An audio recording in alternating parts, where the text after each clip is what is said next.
It's the search for answers that has brought us here together today. My name is Eric Worre, and for almost 30 years I've been an entrepreneur, struggling at times, but ultimately succeeding. As a best-selling author, speaker, and business owner, I've spent my entire career helping millions of people around the world to become entrepreneurs. And I believe strongly that there is, in fact, a better way when it comes to how we make a living. The career landscape has changed dramatically, and many are still working in a model that is completely out of date. What worked for previous generations isn't working as well for people today. In this film, we're going to explore 3 important questions. First, what's really going on in our working world today? Second, in this new economy, is it better to become an entrepreneur, or is it safer to work for someone else? And third, if a person decides to become an entrepreneur and start their own business, how can they do it without taking on massive risk? To help in this journey, I've brought together some of the greatest experts and thought leaders in the field of entrepreneurship to share the real facts with you. My intention is to give you new information that will allow you to make choices that are not limited by an old, outdated model. Let's start by understanding what's going on in our working world today.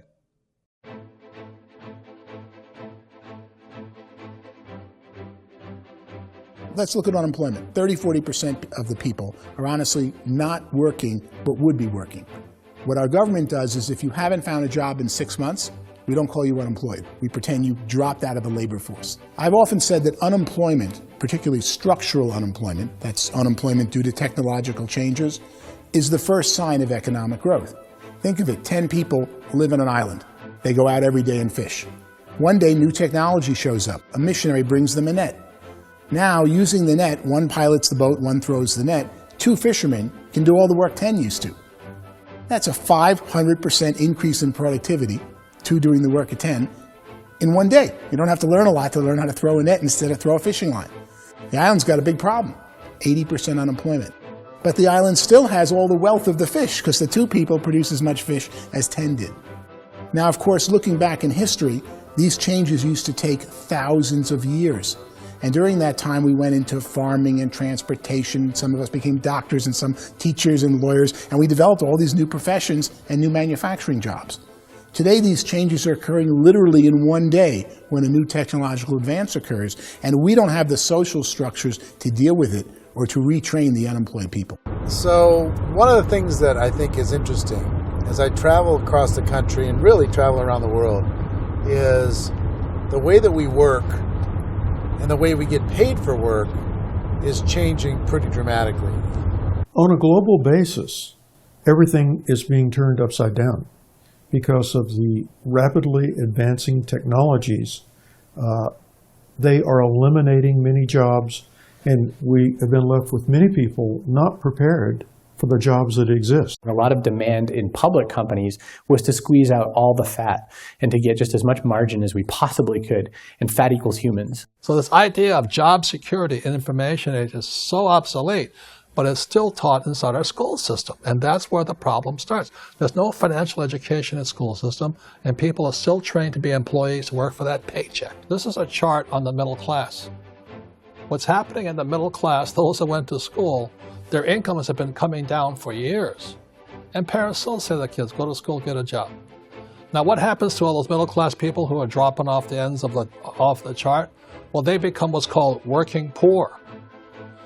And this is what happens to working poor. But they say poverty is ending. Well, poverty may be ending, but working poverty is going up. And this is food stamp usage.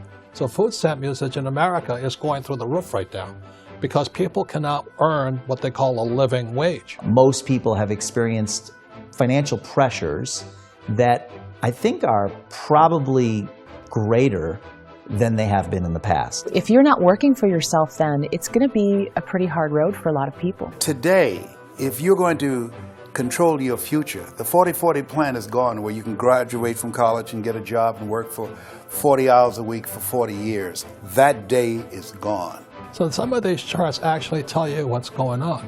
And this is a really interesting one. You know, people are going back to school because if I go back to school, I'll get a nice job. But this is what's happening to, it's called Sallie Mae, which is the student loan guys. Student loan is going through the roof. It's now over $1 trillion, and student loan debt is worse than credit card debt. So when people stopped using credit card, the government got people into student loan debt. And the problem with student loan debt is you can never be forgiven. See, with credit card debt, you can declare bankruptcy and all's forgiven. But student loan debt, you can declare bankruptcy, you still owe it. It's the worst of all debt. But this is the next picture. Look at this chart here. This is what's happening to wages of college graduates. It's going down. So you go to college, you rack up all this debt, but you earn less money. Now, that's not that intelligent. Average person who's been working a lifetime in America today is ending their lifetime at 65 with about $41,000 in assets. They earned just enough to survive. I think in the United States we have something like 17 trillion in debt. That's just the federal government debt. We got another 2 in municipal and in other, let's call it almost 20 trillion government. We've got 40 trillion in private debt. That comes up to close to 60 trillion. When you then add something we never had before, what you were talking about, when we look at the unfunded portion of Social Security and primarily Medicare, Medicaid, that at the most conservative estimates from outside firms, Kleiner Perkins, 67 trillion and growing. That's more than all our other debt. There's less conservative estimates that say it's 84 trillion or higher. I added up conservatively $127 trillion in total debt. Debt is a financial drug. When you take it to excess, it's like taking a drug. Yeah, it makes you feel better, it enhances your performance, but at a huge cost, eventually it kills you. And so that's what happens. We keep doing more and more debt, and you get less and less results, just like a drug, until the debt gets so high that it crushes the whole system. That's where we're at, 8.2 times GDP. You know who I feel sorry for? I feel sorry for the person who dreads going to work, who is sick to their stomach on Monday morning, who hates their alarm clock, who gets a little glimmer of hope on a Wednesday because it's hump day and says, thank God it's Friday. And they live for those 2 days a week where they get to be themselves and they don't have to be around people they don't like, and they don't have to play the political game in the office, and they don't have to live this half life. The person that works 50 weeks a year just to be able to have the 2 weeks for vacation. And you know what happens to most of them nowadays? They don't have a vacation. They have a staycation. They have time off of work, but they don't get to go where they want to go because they're overextended. They've got all this debt. They got all this situation. They hate their alarm clock. They can't sleep until they're done. They have to spend most of their life in traffic. I feel sorry for that group of people because there's a better way. They just don't know it. I see this really interesting attempt at rugged individuality in a 6x8 rectangle. And I feel like you're all the same, except for the little push pins of the pictures. There's different pictures. Yours is named Jenny and his is named Sujara, but it's the same people. And this is how they are, and they're just like the zombies, and there's no joy in there, there's no fun. There's always like the wacky woman who decorates her cubicle, and that's the most she can do there. You got to give her credits, right? The wacky cubicle woman. The basis for their life is worry. I'm worried, you know, maybe I'll get fired. I'm worried maybe my company will go out of business. I'm worried I can't keep spinning the plates on paying the bills. I'm worried about how do I send my kids to college. I'm worried, what if the transmission of my car breaks? That's, you know, 2 or 3, I can't fix it. People live in a sea of worry, and it eats at them. Those signs that people held up during the Depression didn't say looking for gainful employment in a cubicle. It said looking for work. Work is what we're looking for. Job is just a unit of measurement. Work is what we're going after. It's time to look in the mirror and say, it's not the economy, it's my economy. It's my little world of where I am. I need to improve. I'm not going to wait for the economy to come back because, frankly, the economy is doing great in this country. So I'm here on Wall Street, the financial center of the universe, the financial capital of the world. This is where most people's money goes to at least be held for a time, right? With interest rates in banks being effectively zero, and many experts are predicting it's going to stay at zero for the next 10, 20, even 30 years, people feel like they don't have any choice but to put their future into equities, to put their future into the hands of other people on this stock market, and hope that the stock market goes up, hope that the stocks that their advisors pick or that they pick goes up. That's one way to go, I guess. It's my personal belief that if you put your future into the hands of yourself, in other words, you have earning power by yourself, I think you're a better investment than these guys.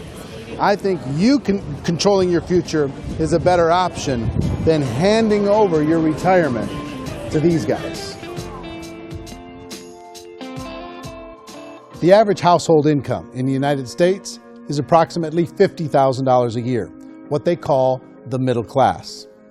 To reach the top 25% of income earners, you need to earn at least $90,000 a year. To reach the top 10% would be a household income of $140,000, the top 5%, $190,000, and to be in the top 1%, you'd need a combined household income of at least $380,000 a year. So here's the question. What do you think would give you the best chance to move up and get to the top 10%, the top 5%, the top 1% or beyond? In my opinion, and in the opinion of many, many experts, the answer is to become an entrepreneur, to become your own boss. I think you have to be a business owner. I can't, the only time I ever say to someone it'd be great to be an employee is when they've already told me they've surrendered. I only tell people who are wounded spiritually that they should be an employee. And it's that feeling that you get when you pick up the backpack off the little Cub Scout and say, "Don't worry, little guy, we'll get you back to the camp." You know, it is in no way a kindness when I tell someone they'd be a great employee. The other status symbol really increasingly is lifestyle. And people can own their own business, maybe even work out of their house. That, I tell you, people admire that. Like, gosh, I wish I could do that. The spirit of the entrepreneur is to be a risk taker and to be resourceful and unstoppable and to have a vision of yourself beyond where you are and not willing to settle for life as it is. You think about the great entrepreneurs, they're visionary, they have heart, they're willing to do today what others won't so they can do tomorrow what others can't. Personally, I don't think of the new economy, the old economy. I create my own economy. The entrepreneur's in control. I decide what the economy is going to be like. In the world of entrepreneurship, there are no limits. You can make as much as you want, depending on how much you want to work and how smart you are and how great a team you put together. There's no more lifetime rewarding business than being an entrepreneur. Why in America, where anyone could be anything, would people want to give up their freedom and become effectively a modern-day slave, told shut up and be here every morning at 7:30, leave at 5:30, and do what I tell you? If people decide to become an entrepreneur and work for themselves, they have some traditional options, but they're riskier than you might think. Any kind of a retail business, retail build-outs, is extremely expensive. Even just these small little yogurt stores where they're putting little yogurt machines and you get all the different flavors, you're spending $200,000, $300,000, $400,000 to open a yogurt shop. I would love to buy a Dunkin' Donuts, but it's $500,000 or so to start.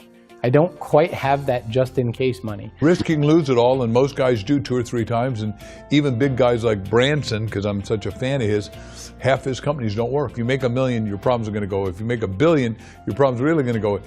Just the opposite. You and I know when you're making $1 million, you got $1 million responsibilities. You make $1 billion, you got 1,000 times $1 million responsibilities. And most people say, I'd love to be my own boss. 70% of Americans would love to be their own boss, according to recent polls. But they don't know how to get there. Because what are you going to do? One, you could buy an existing business. If somebody's selling an existing business, you have to ask why. Usually because it's probably hard.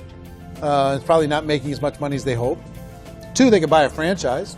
A little less risk, proven system, but it's expensive to be able to do that. 3, they could start something from scratch.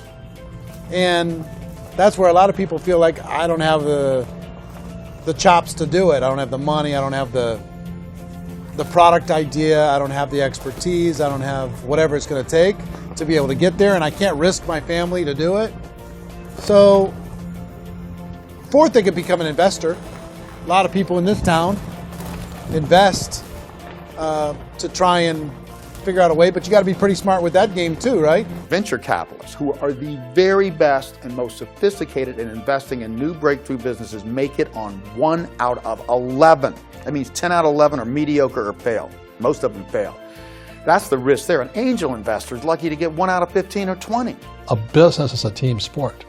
Like, I have to have accountants, I have to have engineers, I have to have system designers, I have to have sales, marketing, I have to have accounting, I have to have mission statements, I have to have legal and all that. The average Joe Schmo, even me, I go out there, I don't have the skills to put a business together. I think the bottom line for the 4 traditional options is they take money, sometimes a lot of it.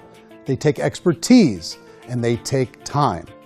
All of that adds up to just too much risk for most people. I bought a business from somebody else, and it was a lot of work. And you start wondering, what did I just buy? Because I guess ultimately I own your email list, and I just overpaid for it. People that start their own business, they spend a lot of money, they spend a lot of time, a lot of effort to get things started. And the more you invest on the upfront, the harder you typically work at it. I can tell you what the success rate is of a restaurant. What is it? They're crazy enough. About 90% of them fail. About 90%. In how quickly? Year or less. Wow. And if we're talking non-franchise, we're talking franchise, Sure. That's totally different. Yeah. But our students aren't getting franchise restaurants. You got to invest big money. Exactly. And with someone like McDonald's, you've had to work with the company for a long period of time, really know the To even have a business. chance at investing $1 million. Have a chance, and it's a slim chance. What if there was a way that you had all the proven aspects, the comfort aspects, and you could still control your own life? What if there was both? In other words, you didn't have to create everything from scratch. You didn't have to be a super leader. All you had to do, what if there was a proven product already? You didn't have to create the product. And there's a proven system already, proven training already. Everything except an employer. That was the only thing that you didn't have. Do you think more people would be open to working for themselves in that environment?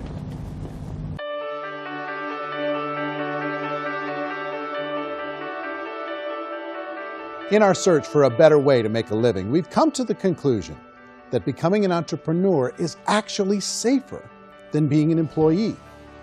And through our look at the entrepreneurial options, one particular path kept coming up from expert after expert. And I think most people will find it surprising because it's certainly a non-traditional business model. That model is for people to start their own business and become an entrepreneur through the creation of a network marketing business. Some people call it direct selling because the product is being sold directly from the manufacturer to the end consumer, cutting out the middlemen. Other people call it multi-level marketing, or MLM, because there are multiple levels of commissions paid. The most common term today is network marketing, because network marketing best describes using a large group of independent distributors, independent entrepreneurs, to move a product or service more efficiently. So my friend here, Donald Trump, and I, we always write about the network marketing industry. And the reason we support the network marketing industry is because it really is a business school for entrepreneurs. Because most people come out of school looking for a paycheck. Oh, that's terrible. I went to network marketing like that. I think if it didn't exist, we should invent it. It is that good. I think direct selling is a great way to do business today. It's very easy to get into that industry, and you can be self-employed, be, in effect, an entrepreneur. When we see multi-billionaires adding network marketing companies to their portfolio of companies, that would be a clue. When we see people who are very famous authors and very famous business people endorsing the industry, that would be a clue. These network marketing companies aren't $50 million companies. They're billions and billions of dollars. They lead the stock market. They're major companies. When we're going to get it? You know, and you're going to school to work for a paycheck. But if you want to be rich, be an entrepreneur. And network marketing gives you the spirit to be an entrepreneur. A traditional company will spend up to 50% of their total revenue on marketing. Network marketing companies use a different approach. Instead of having all that extensive marketing expense, they utilize a network of independent distributors to do the marketing for them. Now, why do they do this? First, because word-of-mouth advertising is so much more effective today than traditional media advertising. Second, some products need to be explained or demonstrated and an independent salesperson can do that more effectively than an ad campaign. Third, it's completely efficient. The company only pays for the marketing of their product if a sale happens and not before. Imagine if Amazon allowed you to become an independent distributor and paid out 40% of its revenue to that distributor group. All you had to do as a distributor was recommend a product, and if a person bought it on Amazon, Amazon would take care of all the logistics, and you'd get paid for bringing the customer. Now imagine you got paid for every purchase that customer made for the rest of their lives. Well, Amazon doesn't offer this option, but network marketing companies do. 85% of all buying decisions in our society are made as a result of word of mouth or reputation. We're recommending things to each other all the time. You know, who's your dentist? Who's your doctor? Who's your lawyer? What detergent, are you using? What legal system are you using? What product are you using? We're talking to each other about the things that we love anyway. When you go into a big box retailer, you're lucky if the clerk looks you in the eye, much less gives you any detailed or accurate information about what you're purchasing. So of course, this personal information, this education coming from a friend, a neighbor, a relative, or even a stranger, but one who has experience with the product is extraordinarily valuable. As a matter of fact, network marketing can educate consumers probably better than any other form of marketing. It certainly can do better than advertising, because advertising usually has a certain hype to it and you can only get limited information. So, network marketing trumps advertising. If you were a typical sales company and you wanted to sell $1 million a month worth of product, you might go find 100 superstar salespeople. The quota would be $10,000 a month. So network marketing as a distribution system just flips the numbers. So we use 10,000 happy, raving fans of a particular product, and we don't concern ourselves so much with how much product each one of them individually sells. If they sell just $100 or $200 a month, and there's 10,000 of them, you're selling $1 million to $2 million a month worth of product. And that's the best way I can explain how network marketing works. This is the marketing arm of the company. There's not money being wasted on bricks and mortar. There's not money being wasted on inventory that's sitting stagnant somewhere. There's not of employees standing around that don't have customers. These are people that are going to connect with customers. These companies allow people to become independent distributors for extremely low cost and with no minimum time or sales quota. Essentially, they own their own business and can provide as much or as little sales as they choose. In other words, the distributor gets all the benefits of traditional business ownership without the risk. The advantage of network marketing is the ease of entry, the low risk, and the low startup cost, because almost everything else has very high risk. You can get in for a minimal investment. You're buying into a system that's already been proven, products or services that have been proven to work. The keys to network marketing is providing an opportunity for the masses to get involved, providing an opportunity for the average person who doesn't have the resources to start their own business. All of this so far is fairly straightforward, but network marketing offers another benefit, and it's this benefit that makes it so interesting for entrepreneurs. Network marketing allows a distributor to build their own network of other distributors and then compensates them on the sales created by that entire group. Direct selling is, at its base, very simple. It's the sale of a product or service to an individual on a face-to-face, one-on-one basis, just the way we're talking right now. But there's an important element as well, and that's the offering in conjunction with that sale of product, the offering of an opportunity for someone to make something of themselves. No matter what your social status is, no matter what language that you speak, I mean, look how many unbelievable people are becoming successful to speak every kind of language out there. What an awesome gift to give the world. Instead of having to work your way up in a system and prove that you could be a sales manager, they just decided everybody can be a sales manager. Everybody gets to build a sales team from day one. And so what that brought into the system of growth as a direct selling company is the concept of compounding or geometric progression. Because now you can actually grow a sales force very quickly because everybody is enrolling people in their own sales force. People who are like, oh, this is weird, I'm building a sales team, or what do you think you do at a regular company? How do you think a regular company works? Network marketing is the only industry that doesn't say your past determines your future. It looks at your past and says, okay, now what can we train you to do so you can have a great future? Every other employer out there wants to exploit you for what you already know, not teach you something new. Network marketing has the potential to save the United States and the world because it's going to teach people not to be employees, but to be entrepreneurs.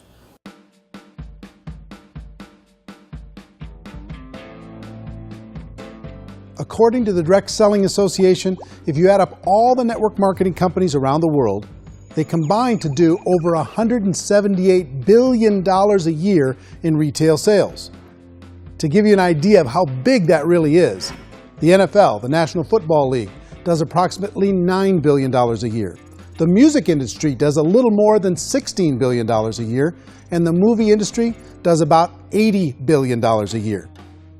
Using a conservative average, network marketing companies pay their distributors about 40% of that $178 billion in the form of commissions, which adds up to more than $71 billion a year.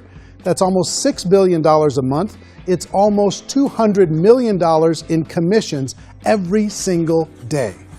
So it's certainly working, and people are making serious money in network marketing. With the growth of the direct selling industry over the last 10, 15, 20 years, we've seen a broader understanding of the channel. We have seen more and more people getting involved in the business, so our penetration in the marketplace has increased, and thus the understanding in the marketplace of who we are has increased. And we've seen non-direct selling companies look at the direct selling model and say, something's going on there. People are making money. Companies are being profitable, individuals are being motivated, product is being delivered to market. Maybe we should explore this. Some people think only the people at the top make money. Well, let's take a look at that as well. In the network marketing profession, there are roughly 500 people in the world who earn over $1 million a year. If you round that number up to $2 million a year, that adds up to about $1 billion a year. That takes the $71 billion paid out each year down to $70 billion. So where does the rest of the money go? The vast majority goes to part-time people making anywhere from a few $100s a month to many thousands of dollars a month. It goes to people who choose to make it a full-time career move and earning even more than that. Every day, people are using the money they earn through network marketing to pay off debt, have more fun, and improve the quality of their lives. Everyone I know in network marketing has been doing that since the 50s. They go to work when they want to go to work. They stop working when they want to take time with their children to have a leisurely breakfast and discuss issues and drive them to school. They go back to work when they get home, wherever they're working out of. The biggest thing that I've seen is people that have become much happier in their life. MLM has probably made more millionaires of more people in more countries, and I've spoken to them in 67 countries than any other single form of business, starting from nothing. If they have a choice between working a job for the next 10 years or working a network marketing business for the next 10 years, the result of working the network marketing business will be better. A lot of people within the industry go on and make this a career and do extremely well at it. Network marketing has been nothing but good for everyone I know that's been involved with it because they did it seriously and they played full out and they've been very successful. It's been a constant barrage of success stories and people showing off stuff they got as a result of it. How many people are involved? Approximately 16 million Americans and 96 million people around the world are currently participating in network marketing. And in a recent poll, 82% of those people report a good, very good, or excellent experience with network marketing. So people are happy.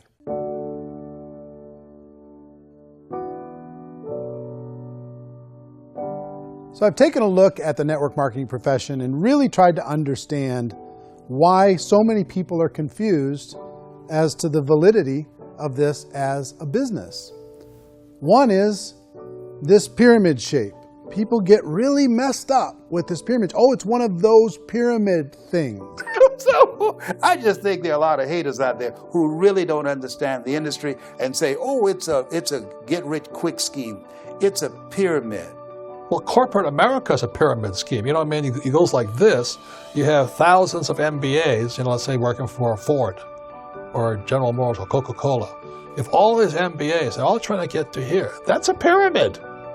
Only one guy's going to make it. Every 10 years, one's going to make it. Whereas you look at network marketing, it's like this. So you're here, and your job is to develop other CEOs coming up behind you. So it's an inverse pyramid. In network marketing, it's a very simple concept. If you sell product, you get paid. It is paid based on production. There is no first mover's advantage. There is no investment component where the more somebody spends, the more they're entitled to make. So the two are polar opposites of each other. It doesn't matter what shape the company is or the compensation plan is shaped, whether it's a circle or a pyramid or a triangle or a trapezoid, it doesn't matter. If compensation is coming primarily from recruitment, then you've got a problem.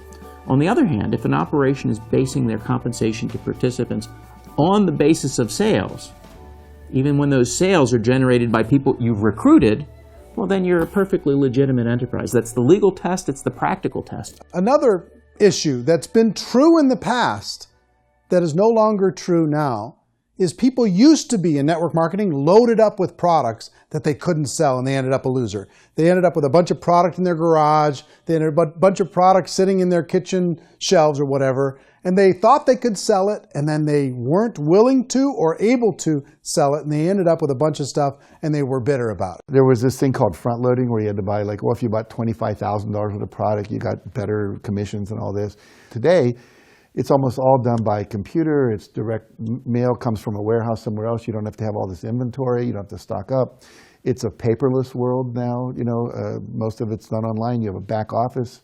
It really works. And I mean, the technology has changed everything.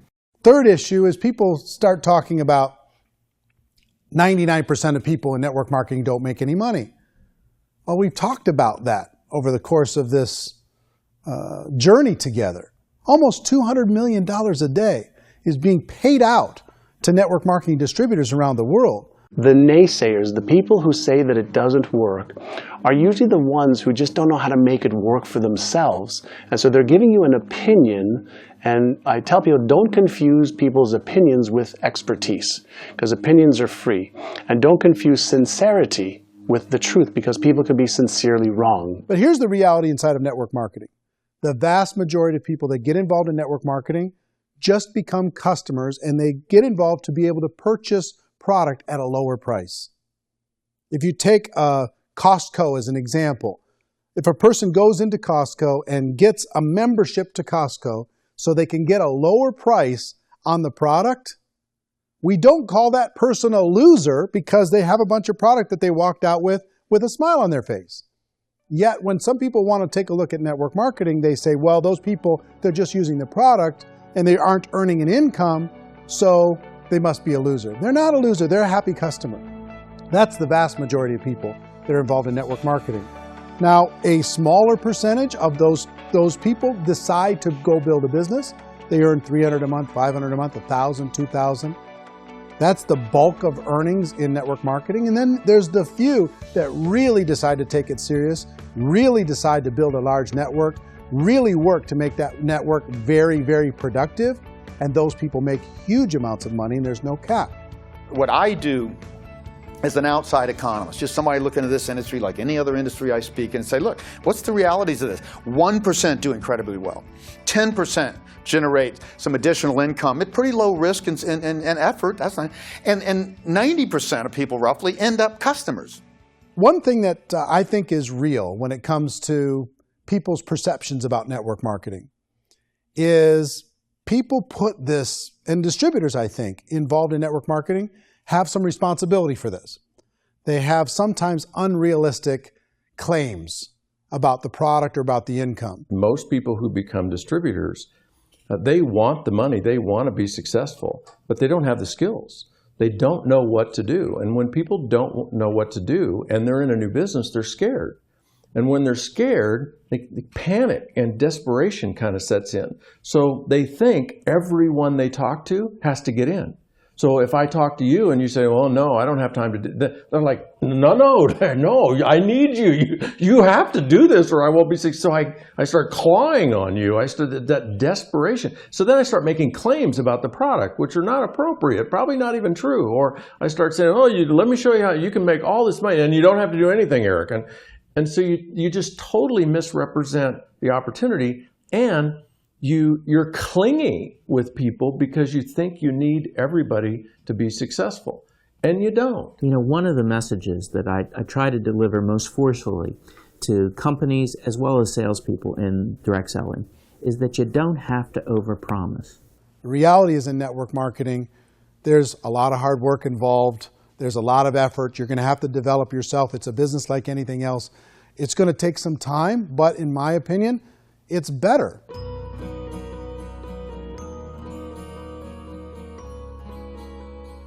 It's light years better for people starting today than it was even 5 years ago. I think it's more widely accepted now, and people understand it is a business. It is being an entrepreneur. It is being a business owner. Our belief system is based upon our evaluation of something, and frequently if we reevaluate a situation, our belief about that situation will change. The industry has changed and it's grown up. It's totally transformed. You've got young people today that have grown up with social media, and they understand networks. They understand how people are connected through technology, and they understand how money flows through those networks.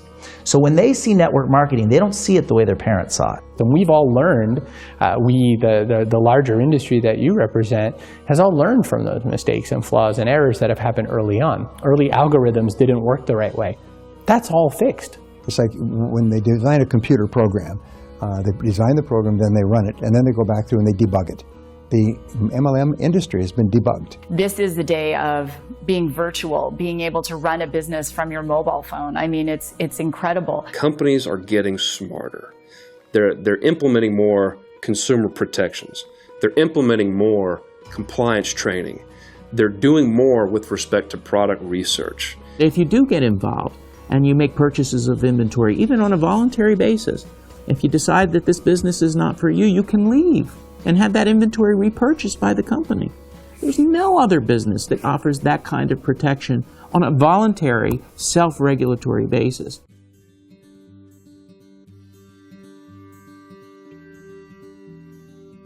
If you decide to look further into a network marketing business in order to generate more cash flow for your family, I would recommend reviewing the following 4 elements. First is the product or service. And on the product or service, I would ask 5 important questions. 1, do you like it? Is it something you would feel comfortable sharing with others? 2, is there a recognized need in the marketplace? It's hard to create a need if one isn't naturally there.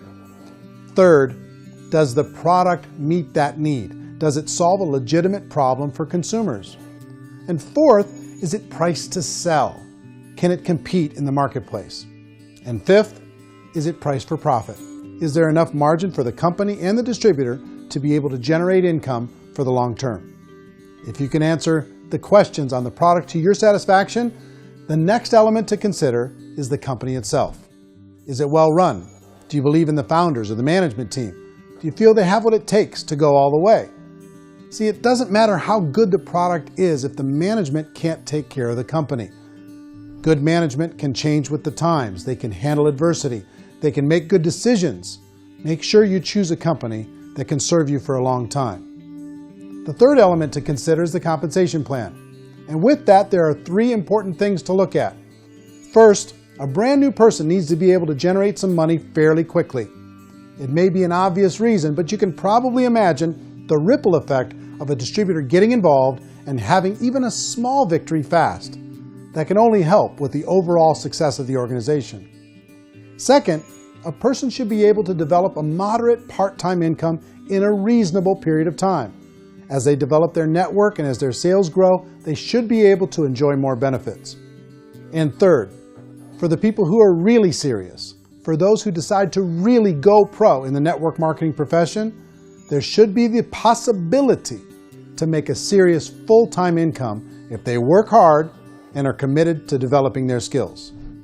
If you're comfortable with the product, the company, and the compensation plan, the last thing you should look at is the support that will be made available to you. Does the company have a website? Does it have a solid online reporting tool?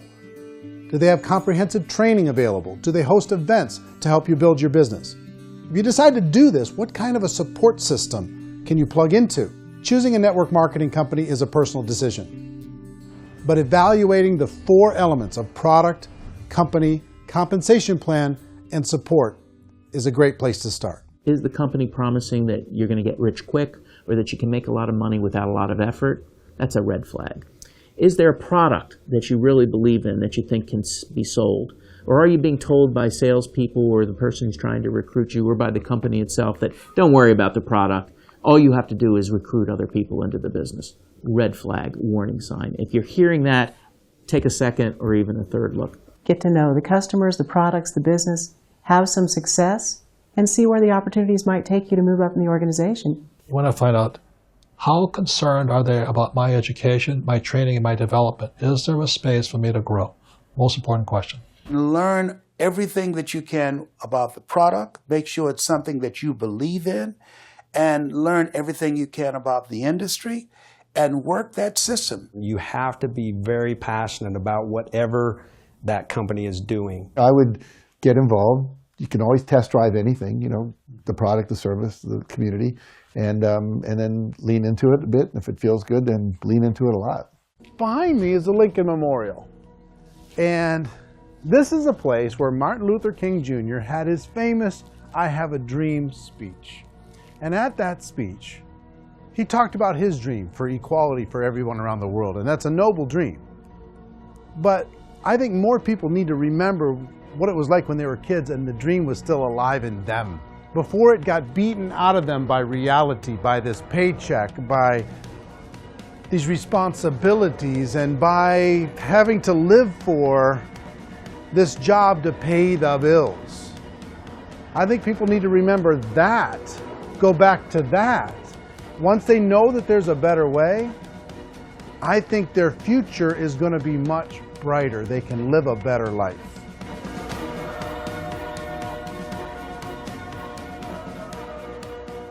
So if you're considering getting involved in a network marketing company, let me offer you just a few pieces of advice. First, network marketing isn't perfect. It's emotional, it's challenging. Like any entrepreneurial venture, it can have its up days and its down days. But if you have an entrepreneurial bone in your body, it's just better. Second, if you're going to do it, decide to be professional. Decide to go pro. It's better to do that than just be this amateur sticking your toe in the water. Third, as any professional, you're going to have to learn some new skills. And I promise you, inside of the network marketing profession, they're not too difficult to learn. Fourth, like anything worthwhile, it's going to take some time. Don't expect that you're going to get to the finish line right out of the gate. And fifth, it's worth it. It's worth it to be able to take charge of your life again. It's worth it to be able to control your own financial situation. It's worth it for the people you're going to be able to spend time with. It's worth it for the things you're going to be able to see and the experiences you're going to be able to experience. It's worth it for the causes you're going to be able to contribute to, the lives you're going to be able to touch, the customers you're going to be able to help, the friendships you're going to be able to develop. I promise you, it's worth it. Remember, most people are searching for answers just like you are. But I do have to tell you the catch to network marketing. If there is a catch, if you want to understand this from an emotional point of view, people say, well, it sounds too good to be true. It's not. It's hard work. But here's the catch. Most people still don't understand it. So you're going to have to endure the loss of social esteem from ignorant people. The uneducated will think less of you. Now, if you can handle that, you're on your way. If that's going to destroy you, you know what? Entrepreneurship in general probably isn't in your future. If you can face that catch, you can become unstoppable. I want everyone to really contemplate this if they're not in network marketing. You're in a job, you probably have a mortgage, you have rent, you have debt, whatever's going on. You're in a prison. You work just hard enough to keep them from firing you, and they pay you just enough to keep you from quitting. Come on! I've been there, done that, and bought that t-shirt. In network marketing, if you run into failure, it's really just a homework lesson for yourself. There's no one to blame. You really have no excuse not to be successful. You just don't. People don't want to hear that, but there's so much available to you. If you want to be a good network marketer, be a student to the people above you, be a fellow traveler to the people on the same level, and be a teacher to those below, and know when it's appropriate to do which. People who are not afraid of asking people to buy things or not afraid of persuading people with a chance they may say no, these people own the future. Nothing happens until something moves. So you got to go move, you got to go do something, or nothing's going to change in your life. In the beginning, you're going to do a lot of things that you don't get paid for. But as you go down the road, you get paid for a lot of things that you don't do. And your job is rehabilitate the spirit, the entrepreneur spirit in all of us. You give it back.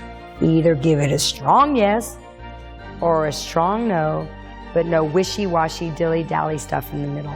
There's dreams and there are nightmares, but I believe that the biggest nightmare of all is when you don't pursue your dream. You're going to see some monumental growth in this profession. It's an exciting, exciting time to be involved with the network marketing profession. The next 10 years, I see just exponential growth. When that tipping point comes, it's not a matter of asking somebody, have you ever heard about network marketing? You're really asking them, which company are you building your wealth in? We are here to fix the world, to improve relationships with other people, to improve other lives. And the real reward comes as an entrepreneur in any level from teaching somebody something and watching them soar. There is no greater reward.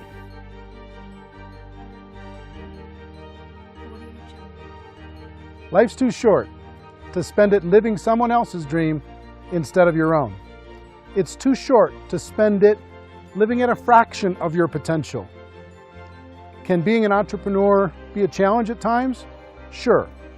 But here's what you get in exchange. It can be yours. Something that you built, something that you created, something that you made happen. This balloon represents your dream. It represents entrepreneurship. My wish for all of you is that you would reach out and grab it. The choice is up to you.